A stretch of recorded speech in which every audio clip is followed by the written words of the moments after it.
মাহফিলের উপস্থিত পত্রিকার সম্পাদক প্রকাশক, পত্রিকার সাথে সংশ্লিষ্ট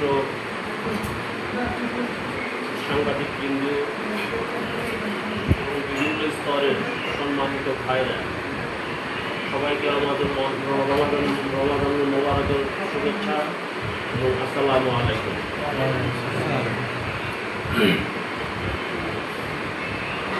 আমার খুব ভালো লাগছে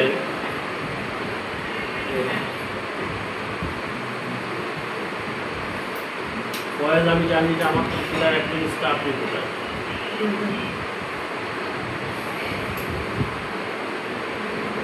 ও যে নিজেই নিজের মতো করে একটা জগৎ তৈরি করেছে এবং সেই অঙ্গন থেকে আজকে একটি ইফতারি মাহফিলের ইফতারি পার্টির আয়োজন করেছে এবং সেখানে আমাকে আমন্ত্রণ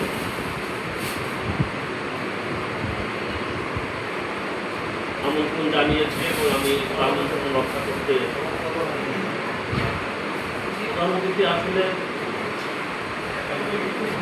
প্রকাশক সম্পাদক যখন আমার নিজেরই কর্মী, তখন প্রধান আলোচক হিসাবে বা প্রধান অতিথি হিসাবে যতটা আনন্দ পাবো, তার থেকে মনে হয় বেশি আনন্দ পাবো যে আমার একটা কর্মী আজকের মতো একটা আয়োজন করতে পারছি।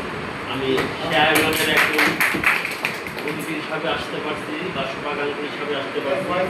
এটা আমার জন্য একটা সৌভাগ্যের বা গৌরবের বিষয় মনে করব, কারণ আমার হাত ধরে অনেক সাংবাদিক, যারা অনেক বড় বড় প্রিন্টিং মিডিয়া বা ইলেকট্রনিক মিডিয়াদের নেতৃত্ব দিচ্ছে, তো আজকে আমি আবারও আনন্দ পেলাম এসে, বা গর্ববোধ করছে যে আমার একজন কর্মী যে নিজস্ব একটা প্ল্যাটফর্ম তৈরি করতে পারছে। তো রমজান মাস, আমরা জানি রমজানকে 3টা ভাগে ভাগ করা হয়েছে: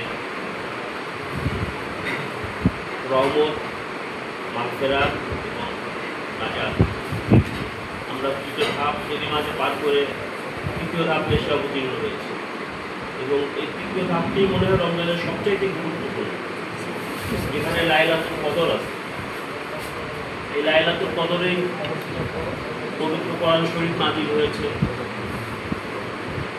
লাইলাতুল কদর, হুজুর আছেন এখানে, খুবই ভালো বলতে পারবেন। এই লাইলাতুল কদর আসলে ফার্সি এবং আরবি 2টা শব্দের সংমিশ্রণে সংমিশ্রিত। ফার্সি এবং আরবি মহিমান্বিত রজনী বা মর্যাদার রাত। আমরা জানি যে অন্যান্য নবীদের বা উম্মতদের আয়াত অনেক দীর্ঘ ছিল, কিন্তু মুহাম্মদ সাল্লাল্লাহু আলাইহি ওয়াসাল্লামের বা তার উম্মতদের আয়াত খুবই সীমিত আগের তুলনায়, নবীদের বা রাসূলদের তুলনায়।